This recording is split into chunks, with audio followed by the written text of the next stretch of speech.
வேண்டிய சூழலை உருவாக்குவதற்காக விவாதம் முடிவெடுப்பது என்று வரும்போது ஆட்சி பல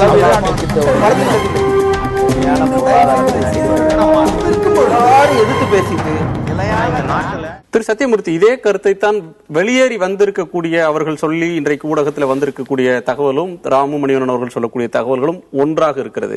அது ஒரு அடக்குமுறை பிரயோகிக்கப்படுகிறது, ஒரு அரசியல் தீர்வுக்கான வாய்ப்பு இல்லாமல் இந்த ஒரு அடக்குமுறையின் காரணமாகத்தான் அங்கிருந்து வெளியேறக்கூடிய நிலைமை இருக்கிறதுன்னு சொல்றாங்க. அதை நீங்க எப்படி பார்க்கிறீங்க?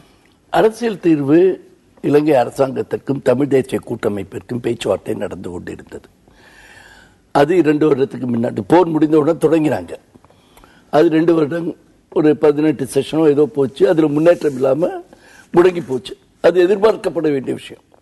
இன்றைய தேவையே இன்னும் சொல்ல போனால் ஒரு 15 நாளைக்கு முன்னாடி தமிழ் தேசிய கூட்டமைப்பு தலைவர்கள் தென்னாப்பிரிக்கா போய் தென்னாப்பிரிக்காவில் ஒரு உதவியோட இலங்கை அரசு எப்படி இந்தியாவும் நார்வே இதுக்கு முன்னாடி ட்ரை செய்ததோ அது மாதிரி தென்னாப்பிரிக்கா இதோட பேச்சுவார்த்தையை துவங்கணும்னு இருக்காங்க. அது அவ்வளோ ஈஸியாக தொடங்க போடுதுனோ ஈஸியாக முடிய போடுதுனோ நான் எதிர்பார்க்கல. நம்மையும் எடுத்தானா காஷ்மீர் பிரச்சனையோ வடகிழக்கு மாநிலத்தில் இந்தியாவில் உள்ள வடகிழக்கு மாநிலங்களில் உள்ள பிரச்சனைகளோ ஒரு ரவுண்டு பேச்சுவார்த்தையிலோ 10 ரவுண்டு பேச்சுவார்த்தையிலோ முடியக்கூடிய விஷயம் இல்லை. பேச்சுவார்த்தைகள் நடந்துட்டு இருக்கு. அதை விட கவலை தரக்கூடிய விஷயம், இந்த தமிழ் தேசியம் பேசுபவர்கள், இலங்கையில் தமிழ் தேசியம் தனிநாடு கோரும் குழுவினர் என்று எதிர்பார்க்கப்படுவார்கள் தமிழ் தேசிய கூட்டமைப்பை தலைமையே தாக்கி பேச துவங்கிவிட்டார்கள். அப்படி இருக்கும்பொழுது அது ஒரு கூட்டமைப்பு தலைமை உங்கள் அரசுடன் பேச்சுவார்த்தை நடத்துவதற்கு கூட அவர்களுக்கு திராணி இல்லாமல் கால் இல்லாமல் செய்து விடுவார்களோ இந்த ஒரு கவலை இருக்கிறது. சரி, நாம் பேசணும். ஒரு அகதிகள் நலனுக்காக தொடர்ந்து செயல்பட்டு வரக்கூடியவர் என்ற முறையில ஒரு இடைவேளைக்கு பிறகு, இத்தனை கால இடைவெளிக்கு பிறகு இப்ப வந்திருக்கிறத நீங்க எப்படி பார்க்கிறீங்க? ஒரு அரசு என்று இருந்தால் அந்த அரசு அந்த மக்களை நன்றாக கவனிக்க வேண்டும் என்றுதான் ஒரு முழு அர்த்தமாக இருக்கும். அங்கே ஏதோ ஒரு குறை இருக்கிறபடியாக தான் மக்கள் வெளியேறுகிறார்கள் என்பதுதான் என்னுடைய கருத்து. எனக்கு இணையதளங்களை பார்க்கும் பழக்கங்கள் இருக்கின்றது. நான் தொடர்ந்து அந்த செய்திகளை பார்க்கும்போது அங்கே ஏதோ ஒரு பிரச்சனை தொடர்ந்து இருந்து கொண்டிருக்கிறதும் மக்கள் பயத்துடன் இருப்பதும் உறுதி செய்யப்படுகிறது.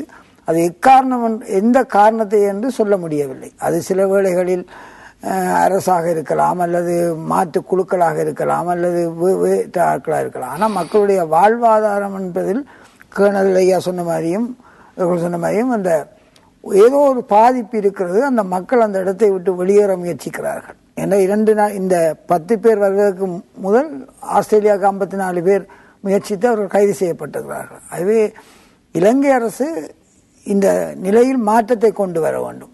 தன்னுடைய மக்கள் என்ற அந்த எண்ணத்தில் அந்த மக்கள் தொடர்ந்து அரசின் மீது நம்பிக்கை வைத்து அந்த மண்ணில் வாழ்வதற்கான வழிமுறைகளை இலங்கை அரசு எடுக்க வேண்டும். அப்படி செய்யாதனுடைய வெளிப்பாடாகத்தான் இவர்கள் வருவதை புரிஞ்சுக்கணும்னு சொல்றீங்களா? என்னுடைய கருத்து தான். அதாவது இந்த யுத்தம் முடிந்து 5 வருடங்கள் அந்த மாற்றங்கள் விரைவாக வராதபடியால் மக்கள் நம்பிக்கை இழக்க வாய்ப்பு இருக்கலாம். 5 ஆண்டுகள்ல நிறைய மாற்றங்கள் வந்திருக்க வேண்டும். தமிழர் பகுதியிலிருந்து ராணுவம் வெளியேற வேண்டும் சொல்றதும், ராணுவம் ஆக்கிரமித்திருந்த இடங்களை அவர்களுக்கே திரும்பி தரணும் அப்படின்னு சொல்ற விஷயமும், தமிழர் சுய நிர்ணயம் அல்லது சுயாட்சி அந்த பகுதிக்கான ஒரு கூடுதல் அதிகாரங்களை தர்றது, அதிகார பரவல், இப்படியான பல விஷயங்களை தொடர்ந்து பேசிட்டு வந்தாலும் கூட ஜெனீவால போய் பேசும்போது கூட எங்கள் நாட்டு பிரச்சனையை நாங்கள் தீர்த்து கொள்ள மாட்டோமா, எங்களுக்கு அக்கறை இல்லையா அப்படின்னு சொல்லிலாம் அந்த பிரதிநிதிகள் பேசினதை நம்ம கேட்டோம். ஆனா அதுக்கான ஒரு ஜென்யூனான அட்டெம்ப்ட் இலங்கை அரசாங்கத்தின் தரப்புல நடந்தது மாதிரி தெரியலன்னு சொல்றாரு. நீங்க எப்படி பார்க்கறீங்க? என்ன பொறுத்தவரையில் அவங்க ஒரு மனம் திறந்து அந்த மாதிரி முயற்சி இன்னும் எடுக்கல. அதை ஒரு அரசியல் பார்வையில் பார்த்து தமிழர்களோடு தமிழ் கட்டமைப்பு, தேசிய கட்டமைப்போட ஒரு அரசியல் ரீதியாக ஒரு அழுத்தம் கொடுத்து அவர்களை அந்த நெகோசியேட்டிங் டேபிளுக்கு கொண்டு வந்து பேசி முடிக்கணும்னு பார்க்குறாங்க. இது கொஞ்சம் ஒரு காந்திய சூழலை உண்டாக்குனாங்க. அதற்கு இராணுவம் இருந்தால் நடக்காது. இராணுவம் ஒரு அஃபிஷியலாக கிடையாது, தலையிடுவதில்லை. அன்அஃபிஷியலாக எல்லா விஷயத்திலையும் தலையிடுறாங்க. இதுதான் அங்கு உள்ளவர்கள் சொல்லும் நிதர்சனமான சூழ்நிலை.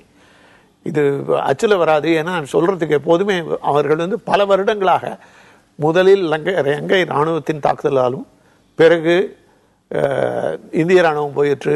இந்திய ராணுவத்திற்கும் விடுதலை புலிகளுக்கும் சண்டை. அதற்கு பிறகு இலங்கை ராணுவத்திற்கும் சண்டை, விடுதலை புலிகளுக்கும். இதுக்கு இடையில பட்டு தவிக்கிறவங்க தான் இந்த மக்கள், சாதாரண மக்கள். இவங்க அடிமட்டத்தில் இருக்கிறவங்க, பணம் கொஞ்சம் இருக்கிறவங்க எல்லாம் வெளிநாட்டுக்கு போயிட்டாங்க. அபிஷியலா படிச்சவங்க எல்லாம் இங்க இருக்கிறது பாத்தீங்கன்னா இந்த மாதிரி வரவங்க எல்லாம் அடிமட்டத்தில் ஒரு லாஸ்ட் ஹோப்னு வராங்க இங்க வந்தவங்க. அதனால தான் இந்தியா விட்டு போக அவங்களுக்கு இஷ்டம் இல்லை. அது அந்த மாதிரி மக்கள் தான் இங்க. இப்போ அதனால இவர் கருத்தை ஆமோதிக்கிறேன். நம்ம தமிழ்நாடு அவர்கள் வாழ்வாதாரத்தை கொஞ்சம் விஸ்தரிக்க, அதாவது இம்ப்ரூவ் பண்ண முயற்சி எடுக்கணும். இல்ல அது அந்த முயற்சி எடுக்கணும் அப்படின்ற உங்களுடைய, நான் எப்போதுமே சொல்றேன், ஒரு தடவையும் இதை ரொம்ப வருஷமா பேசிட்டு இருக்கோமே தவிர முயற்சி எடுக்கல. இல்ல அதை ஃபெசிலிட்டேட் பண்ற ஒரு நிலைமை இப்ப நீங்க சொல்றது படி ராணுவம் அங்க இருந்து வெளியேறவில்லை. தமிழர் பகுதியில ஒரு அரசியல் தீர்வுக்கான பேச்சுவார்த்தைகள், அந்த சுமூகமான விஷயங்கள் எதுவும் நடக்கல. இயல்பு நிலை திரும்பாத நிலையில இங்க இருந்து நீங்க சொல்றது மாதிரி தமிழ்நாட்டை சேர்ந்த தொழிலதிபர்கள் அல்லது இந்திய தொழிலதிபர்கள் அங்க போய் தொழில் தொடங்கி வேலை வாய்ப்பு தரணும்னு சொல்ற வாதத்தை இல்ல அவங்க இலங்கை அரசு அதை ஃபெசிலிட்டேட் பண்ணுமா? அப்படியான சூழல் இருக்கிறது. அதை பண்ணுவாங்க, ஏன்னா அவங்க வேலை குறையுது.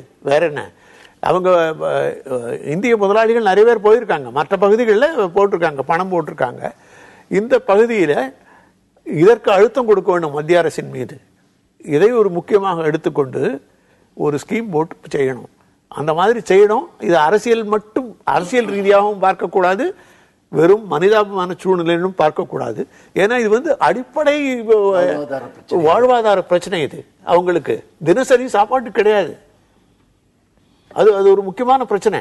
இவர் 2 வருஷத்துக்கு முன்னால இவர் சொன்னார், சந்திரஹாசன் ரொம்ப அழகா சொன்னாரு, இந்த 3.5 பில்லியன் ரூபாய்க்கு நம்ம செலவு பண்றோம் இங்க இலங்கை அகதிகளுக்கு. அந்த பணத்துல அவங்களுக்கு வீடு, இப்ப போனாங்கன்னா வீடு கிடையாதுங்க அவங்களுக்கு. இங்கிருந்து போனாங்க இடையில அவங்க போனவங்கெல்லாம் அங்க வீடு கிடையாது. அங்கிருந்து போர்ல அகதிகளானவர்களுக்கு வீடு கட்டி கொடுத்துருக்கோம், சில வீடுகள் கட்டிருக்கோம். இதுக்கு முன்னால இருந்த அகதிகளுக்கு கிடையாது. அந்த சூழ்நிலையில் இருக்குது. அந்த மாதிரி இதுல பெரும்பான்மையானவர் இங்க இருக்கிற அகதிகளில் கூட இது மலையக தமிழர்கள், அவர்கள் இது கிடையாது. ஈழத்தமிழர்கள், ஈழத்தமிழர்கள் கிடையாது. இந்தியாவிலிருந்து மூதாதையர் போன போது 60,000 பேர் இங்க இருக்கிற இவங்களே மலையக தமிழர்கள். சரி, அந்த மாதிரி இது ஒரு சிம்பிள் பிரச்சனை இல்லை. இது இந்த பகுதியில, அதுவும் வவுனியா பகுதியில மலையக தமிழர்கள் 977 ஒரு வன்முறை நடந்த போது பிளான்டேஷன்ல அங்க மாறினாங்க. இவர் கேட்டு பாருங்க, இவருக்கு இந்த விவரம் தெரியும். ராமலிங்கன் இலங்கை அரசாங்கத்தின் சார்பில் ஜெனீவால பேசும்போது கூட தொடர்ந்து அவங்க சொன்னது, நாங்கள் தீவிரவாத அச்சுறுத்தலால் பாதிக்கப்பட்ட ஒரு நாடு, நாங்க மீண்டும் அந்த மாதிரியான ஒரு ஆயுதம் தாங்கிய போராளிகள் உருவாக்கிவிடக்கூடாது அப்படின்னு தடுக்கிறதுல முழு கவனத்தை செலுத்த வேண்டியிருக்கு அப்படின்றதுதான் அவங்க இந்த ராணுவத்தினுடைய பிரசன்ஸுக்கும் சரி, தொடர்ச்சியா நடக்கிற செயல்களுக்கும் அவங்க சொல்லக்கூடிய ஒரு விளக்கம். இப்ப மீண்டும் அங்க அப்படியான ஒரு சூழல் வர்றதுக்கான சாத்தியக்கூறுகள் இருக்கிறதா? அதனால்தான் இந்த அந்த ஆர்கியூமெண்ட் எந்த அளவுக்கு ஏற்றுக்கொள்ளக்கூடியதாக இருக்கிறது? நீங்க துவக்க காலத்துல குறிப்பாக சரித்திர ரீதியாக நான் ஒரு உதாரணங்கள் சொல்ல விரும்புகின்றேன். 1948 அந்த காலகட்டத்தில் கூட அந்த டிஸ்என்ஃபிரான்சைஸ்மென்ட் சொல்லப்படுகின்ற குடியுரிமை பறிக்கப்படுகின்ற மலையக மக்களுக்கு பறிக்கப்படுகின்ற அவங்க ஆயுதம் ஏந்தியா இருந்தாங்க. அடுத்தது 1956 சிங்களா ஒன்லின்னு சொல்லி அந்த திட்டத்தை கொண்டு வரும்போது சிங்களவர்கள் மட்டும் சொல்லும் பொழுது ஈழத்தமிழர்கள் ஆயுதம் எதுவுமே கிடையாது. ஸ்டாண்டர்டைசேஷன் பாலிசி எஜுகேஷன் எடுத்துட்டு 70கள் எடுத்து வரும்போது அவர்கள் சமூக ரீதியாக கல்வியில தரத்தில் சரி நல்ல ஒரு கல்வி தரம் கொண்ட மக்களை ஒரு சமூக பொருளாதார கொள்கை மூலமாகவே தொடர்ந்து 20-30 ஆண்டுகளுக்கு அது வீழ்ச்சியோட அவங்களுடைய வீழ்ச்சிக்கு காரணமே அரசியல் கட்டமைப்பு தான். அதற்கு தீவிரவாதம் என்று சொல்வதற்கான அதுக்கான உருவாகிறது காரணமே இலங்கை அரசாங்கம் தான். அஹிம்சை வழிமுறையில துவக்க காலத்திலிருந்து 1965-70 காலங்கள் வரை எல்லாருமே அஹிம்சை முறையில போராட்டங்கள் நடந்தது. அதுக்கான எந்த விதமான ஒரு தீர்வு கிடைக்கப்படாத ஒரு நிலையில் அந்த காஸ் அண்ட் எஃபெக்ட் பிறகு போர் ரீதியாக ராணுவ ரீதியாக இந்த பிரச்சனைக்கு இனப்பிரச்சனைக்கு தீர்வு கொண்டு வருவோம் சொல்லிட்டு வந்து மிகப்பெரிய பேரழிவு ஏற்பட்ட பிறகு கூட அந்த நிலையிலிருந்து 3 லட்சம் மக்கள் சிறைபிடிக்கப்பட்ட பின் 70,000 குறையாத மக்கள் கொல்லப்பட்ட பின் கூட பிறகும் இங்க 90,000 மக்கள் வந்து விதவைகள், பெண்கள் விதவைகள், இவ்வளவு ஒரு துன்புறுத்தல் அச்சுறுத்தல் இருக்கிற சூழல்ல இருந்து 4 சாதாரண பாமர மக்களுக்கு ஒரு ராணுவ வீரன் நிலைப்பாடு, சிங்கள ராணுவ வீரன், இந்த ஒரு சதவீதம் இருக்கின்ற ஒரு சூழலில் வந்து இதையும் அவர்களால் கட்டுப்படுத்த முடியாத ராணுவத்தை புலிகள் மற்ற ஒரு ஆயுதமேந்திய அமைப்புகள் உருவாகும் சொல்லுது. அவர்களுடைய வந்து அரசியல் ராஜதந்திரத்தை தான் காண்பிக்கிற ஒழிய வந்து பிறகு அதே நிலையில் பன்னாட்டு தளத்தில் வந்து இவர்களுக்கு இலங்கை அரசுக்கு எதிரான சாட்சியங்கள், தெளிவான சாட்சியங்கள் உருவாகின்றன. இது வந்து யாரும் வந்து அந்த சாட்சியங்களை 2-3 வாதங்களை ஒட்டு வைத்து செய்யறது, அதற்கான வாதங்கள் சாட்சியங்கள் பன்னாட்டு கட்டமைப்புகளில் வெளியில் வந்துட்டு இருக்கு. ஹியூமன் ரைட்ஸ் மனித உரிமை மன்றத்தில் தொடர்ந்து 3 வருடம் படிப்படியாக இலங்கை அரசுக்கு எதிராக சாட்சியங்கள் உருவாகும்.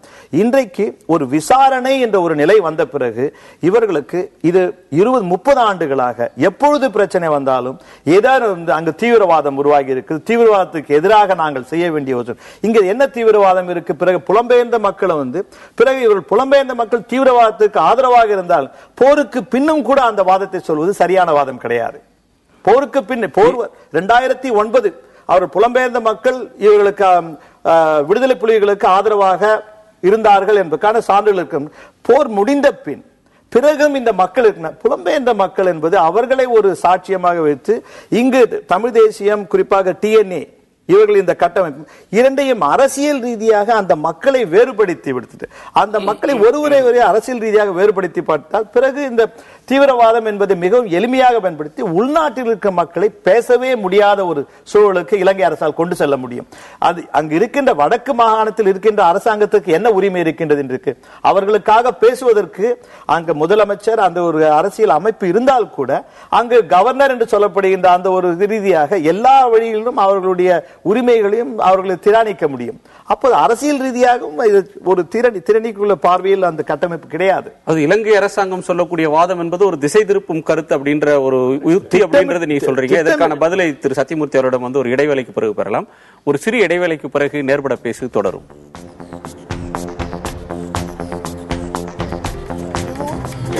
சூழலை உருவாக்குவதற்காக முடிவெடுப்பது என்று வரும்போது ஆட்சி பல